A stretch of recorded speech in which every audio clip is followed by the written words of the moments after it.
Hola amigos, ¿cómo están?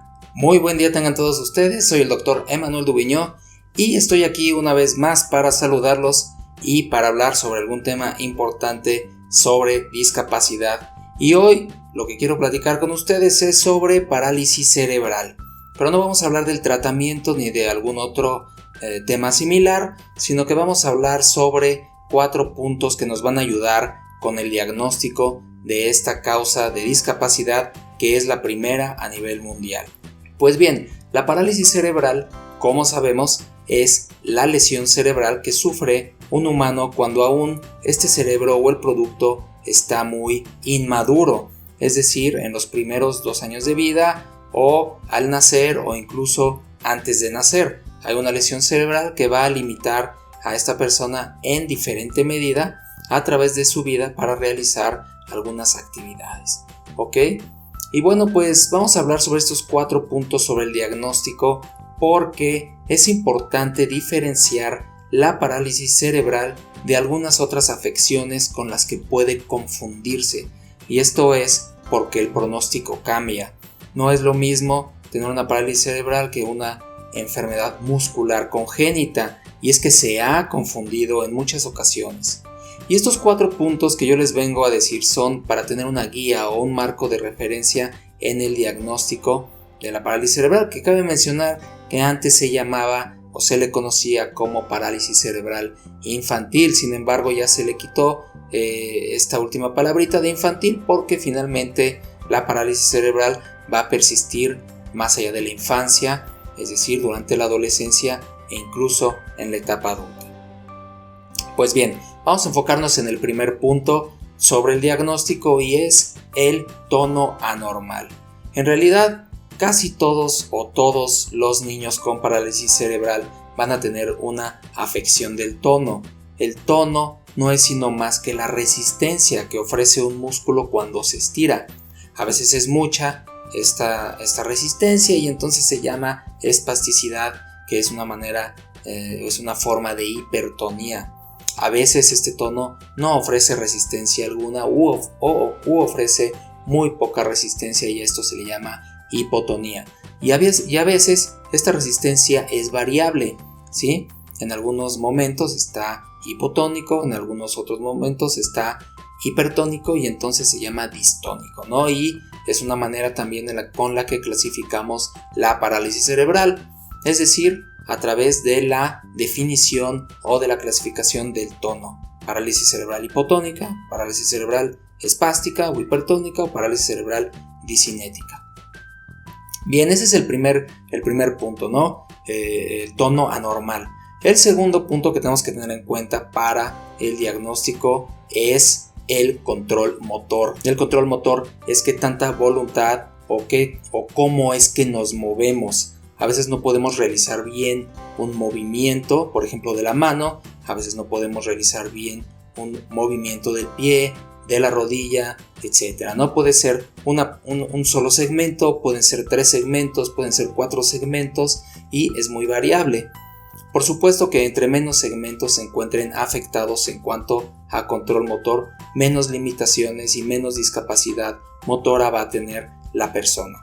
Esto en rehabilitación y en neurología podemos explorarlo de muchas formas, ¿no? Cuando el niño es muy pequeñito, de menos de 6 meses digamos, es muy importante observar cómo se mueve, si se mueve de manera simétrica, la calidad de este movimiento, el patrón de estos movimientos y por supuesto corroborar que no existan movimientos anormales. Entonces estamos hablando ya de el control motor anormal, ¿no? Entonces ya llevamos 2 puntos, el primero era el tono anormal, ahora el control motor anormal y el tercer punto es en relación a las alteraciones asociadas que encontramos en la parálisis cerebral, que no necesariamente tienen que ser motoras, pero que muchas de ellas sí se encuentran en relación con la movilidad, ya sea voluntaria o no voluntaria de estos pequeñines, ¿no? Estamos hablando, por ejemplo, de epilepsia, que puede ser muy frecuente en niños con parálisis cerebral, trastornos de la masticación, trastornos de la deglución, cialorrea, ¿sí? Trastornos gastrointestinales y también podemos encontrar algunos otros como estrabismo ¿sí? U otras afecciones sensoriales como hipoacusia, ¿no? Entonces, bueno, casi siempre las personas con parálisis cerebral van a tener alguna alteración asociada en mayor o menor medida, y es importante valorarlas porque aquí es donde ya entra el equipo multidisciplinario. Pero de eso hablaremos más adelante o en otro video.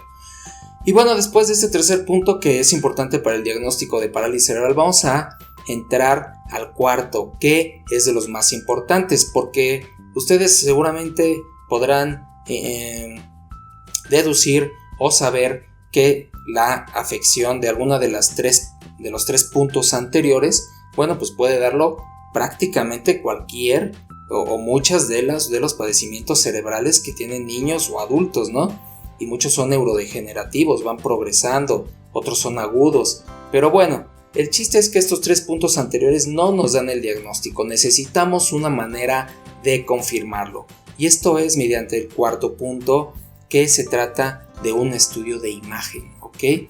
Un estudio de imagen que nos va a corroborar y con la que vamos a confirmar o descartar la presencia de una lesión cerebral, una o más lesiones cerebrales, pero de un carácter no progresivo, ¿sí? ¿Qué sería algo de carácter progresivo? Por ejemplo, un tumor, ¿no? Entonces, estas lesiones no deben ser cualquier lesión, deben de ser lesiones no progresivas. Una vez que tenemos o hemos corroborado estos tres puntos anteriores, que bueno, suelen ser o detectarse de manera clínica, entonces tenemos que nosotros confirmar o descartar nuestro diagnóstico mediante un estudio de imagen, que en mi caso generalmente pues lo que yo ordeno o prescribo es una resonancia magnética, que es un estudio muy sensible para detectar afecciones del sistema nervioso, ¿no? Tanto periférico como central. Entonces la resonancia magnética es lo que nos va a dar la pauta al final de nuestra sospecha clínica, ¿sí?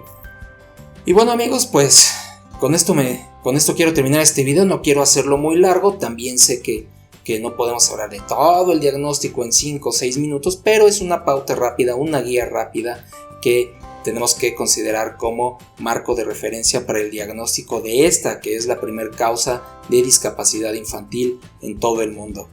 Espero que escriban sus comentarios, que me escriban también en esta sección donde pueden opinar, pues qué tema les gustaría saber, qué tema les gustaría compartir, o si tienen algún familiar con parálisis cerebral, cuál fue su experiencia con el diagnóstico.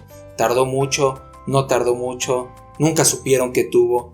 Y bueno, pues también, y se me olvidó mencionarles, ¿no?, que el diagnóstico de parálisis cerebral idealmente tenemos que realizarlo durante el primer año de vida, para que mediante una intervención de rehabilitación oportuna podamos minimizar el riesgo de alguna complicación a largo plazo y que conlleve con esto a una mayor discapacidad.